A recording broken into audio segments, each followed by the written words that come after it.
please don't do what I did, because it's a nightmare.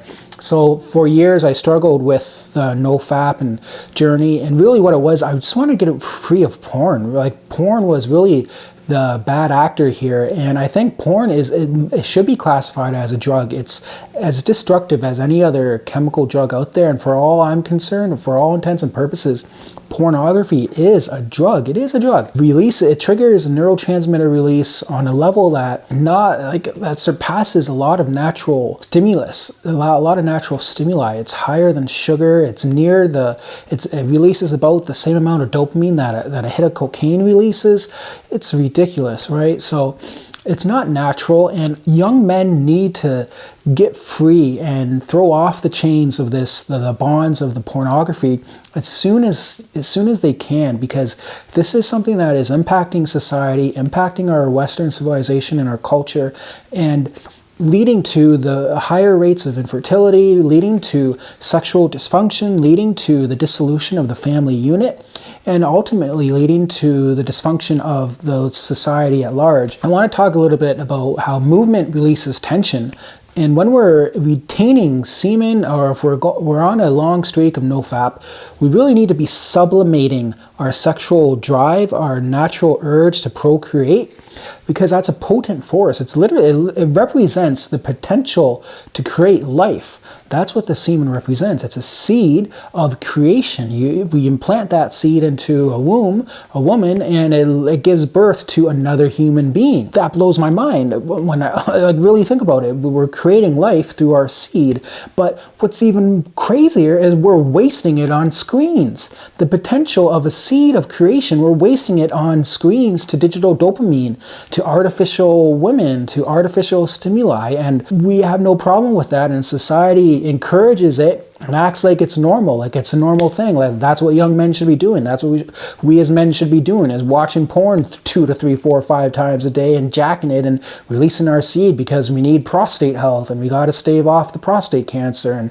it's good for you, right? The doctors say so. So it's absolutely asinine that we live in this culture, this hypersexualized culture that hypersexualizes women, that promotes pornography, that promotes masturbation, and the absolute licentiousness of humanity, the profligate attitude of seeking pleasure, have the pleasure principle, putting the pleasure principle above everything else. That's what our atomized society promotes as a virtue today, and it's irresponsible to not only our generation but future generations. This concept of movement and sublimating our sexual drive, one of the best things to do if we're retaining our seed and practicing semen retention, going on the NoFap journey, is exercise, is strength training, is putting the nutrients of the semen retention that we're retaining, putting that to good use, and driving our gains in the gym by strength training and by doing some cardio, but mostly strength training. I mean, I would say that over this past year of semen retention, I'm noticing a lot more gains now than I have in years of strength training. And I can't correlation between the semen retention and the gains, but I can't say it's all the gains, it's all the semen retention. A lot of it has to do with progressive overload, eating enough protein, eating a sufficient amount of protein, and being consistent. But I will say that the year that I just so happened to practice semen retention, I also received the most gains. So is there a correlation? Maybe. Is it illusory or is it causatory? I don't know.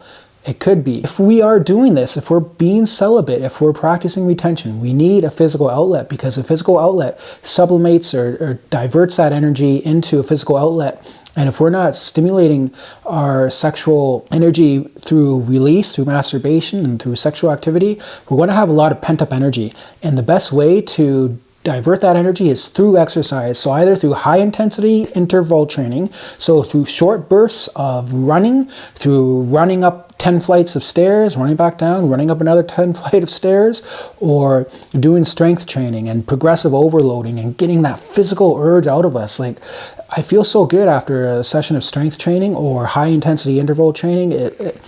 and I don't really feel like releasing anymore, but I do feel a higher state of arousal. So we have to be careful when we're exercising because of the neurotransmitters that get released when we push past the threshold. We have to be aware that we're going to be in a higher state of arousal. Like the most horny I am, the most sexually aroused I feel is after an intense strength training exercise session or a high intensity interval training session. When I get the blood flowing and the heart rate going, when I'm pushing my muscles, when the neurotransmitters are flowing, that's when I feel the most aroused or the most horny. So we have to be careful of this, and especially if we're in a gym and we're around women, and it could get it's very animalistic and primal, and we have to be aware of that, right? So just be mindful of where we exercise, right? And be mindful that we are going to be in a more aroused state when we stimulate our body through exercise.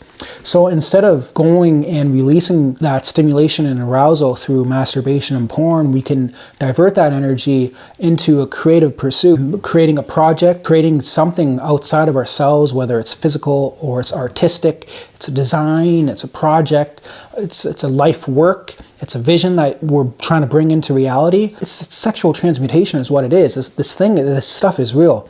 And by retaining our seed and stimulating arousal, we can divert that energy into a creative outlet, a creative pursuit, and build something up. So if we're building a project, for instance, we're writing, or we're planning, we're researching, we're organizing, we're drawing upon those sexual reserves of the seminal fluid, and it's giving us energy to pursue that rather than releasing it. And when we release it, we nullify that energy and we placate ourselves, we become pacified, and we don't feel like doing anything because we've reached the end point of, what do you call it, human drive to procreate. That's pretty well the end point of existing. Is so when we release, we're triggering, we're signaling to our body and our physiology and our nervous system that we've attained the goal of releasing and impregnating and copulating, pair bonding, so we can rest.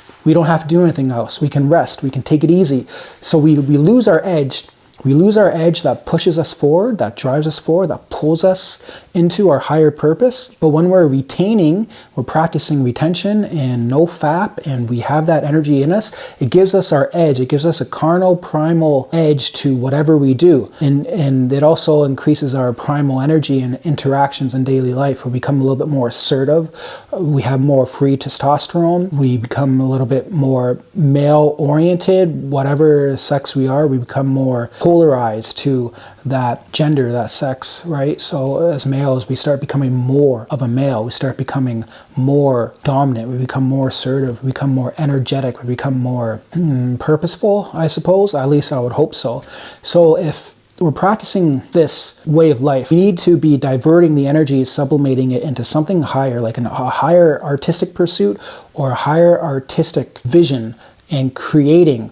But also we have to be exercising our bodies and getting a physical outlet. It can't just all be a mental outlet. It has to be a physical outlet as well, because the energy builds up tension in our body, and by exercising it kind of calms it down, it gives it a release, and it also stimulates arousal, which we can divert into creative outlets and pursuits as well. So to recap this video really quick, you need to be moving. As humans, we're physical animals, we're hunters and gatherers. We need to be getting that outlet to kind of drain our body of energy and tension when we're practicing this retention. And we also need to have a creative outlet. We need to be sublimating our sexual drive into something creative. We have to be doing something creative. So the good thing about this is that the body, the physiology, it doesn't know the difference between whether we're doing a creative outlet, like a creative vision, creative pursuit, a project, or if we're doing the actual creation of a human being through copulating, through pair bonding, sex, mating, right?